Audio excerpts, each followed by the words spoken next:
Hey, welcome to a new episode of Redneck Review. Alright, so today on Redneck Reviews, I'm doing my first ever album review for the channel.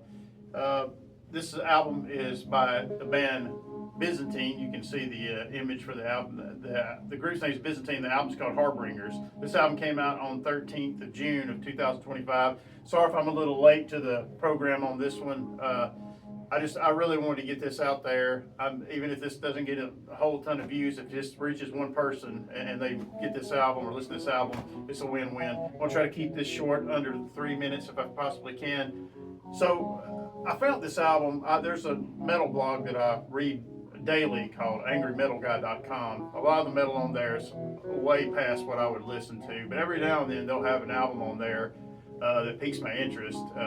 And I saw a title once said groove metal. I was like, what? I didn't even know those guys reviewed groove metal. So I was interested in the beginning because I love old Pantera and things like that. I love Gojira, and they may not be considered groove metal. They may be more death metal. I think they're groove metal anyway. But this is the best groove metal album I've heard since their 42 album, which came out in 2021, I think. So a little bit about them.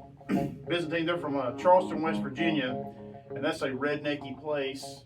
I've been there a couple of times, and anybody that comes from West Virginia, I didn't even know they sold instruments in West Virginia. That place, if you've been there, it's full of trailers and rednecks, meth addicts, and hills, and things that I know about because I'm a redneck.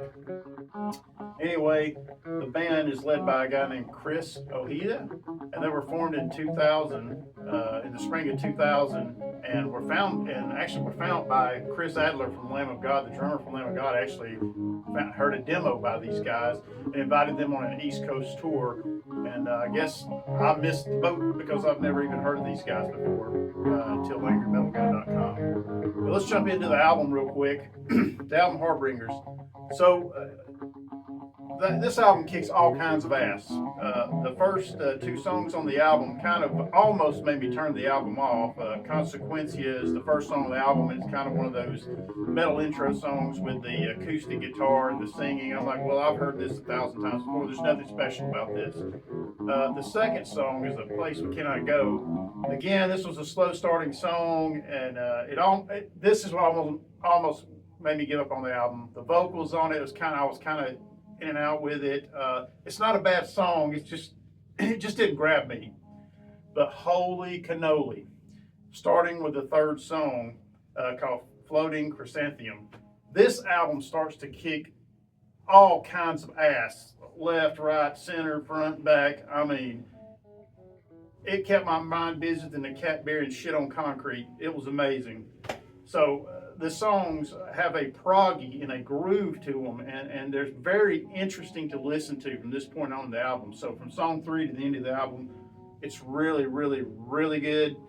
Wonderful album. One of the things that really enjoyed in the album is there's just killer guitar solos all over this album. Killer drum playing, bass playing, guitar playing, vocal. I mean everything. It's great. And what I really love about the album is the mixture of styles that they do on this. The last song of the album, Irene, it's a very Alice in Chainsy sounding song. I love Alice in Chains. But it's completely different from the song before it, and completely different from the song before that, which is the best song on the album. It's called The Unobtainable Sleep.